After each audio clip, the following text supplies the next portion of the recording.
दुकानदार संघटनेच्या वतीने एक दिवसीय धरणे आंदोलनाचं आयोजन केलेलं आहे. आम्ही शासनाने आम्हाला पगारच द्यावी.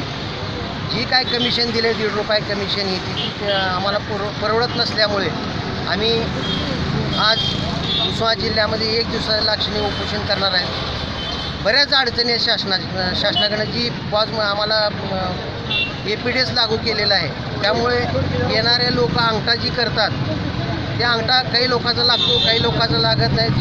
तांत्रिक अडचणी भरपूर आहेत. तेवढं असताना सुद्धा आमच्यावर एवढं लादलं आहे. एवढं लादलं असताना सुद्धा शासनाने आमचा कुठल्याही प्रकारचा विचार केला नाही. परवा 19 फेब्रुवारी 19 मार्चला धरणे एक दिवसाचं आंदोलन केलेलं होतं आझाद मैदान येथे. परंतु शासनाने आमचा कुठलीही दखल घेतली नसल्यामुळे नाविलाज असतो आम्हाला शेवटी आमचे जीवन प्रश्न आहे जगण्याचा.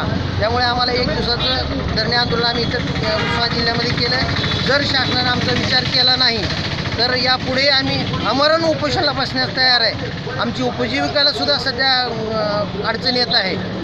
त्यामुळं तर आता जिल्ह्यामध्ये आम्हाला यांनी जी मशीन लागू केलेली आहे शासनाने त्याचा कुठल्याही प्रकारचा आम्ही विरोध करणार नाही.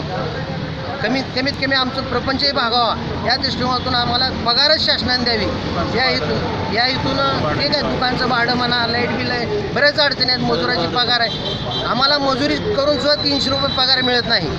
म्हणून आम्ही शासनाला एवढंच म्हणणं आहे की आम्हाला फक्त पगार चालू करावी शासनाच्या वतीनं. आणि जर काही आमचा विचार केला नाही तर याच्या पुढे आम्ही तीव्र आंदोलन, तीव्र उपोषण रस्त्यावर उतरून आम्ही करणार आहे. जिल्ह्यातील सगळ्या दुकानदाराचा पाठिंबा आहे का? हां, पूर्ण महाराष्ट्रातील आणि जिल्ह्यातही दुकानदाराचा सगळ्याचा पाठिंबा आहे. पूर्ण महाराष्ट्रामध्ये आमचं महाराष्ट्र फेडरेशनच्या वतीने आंदोलन चालू आहे. सध्या मिरजला सुद्धा आमचं 8वा दिवस आहे. आमरण उपोषणाला बसलं आहे. मौलाना आणि दोघंजण तिथे उपोषणाला बसले.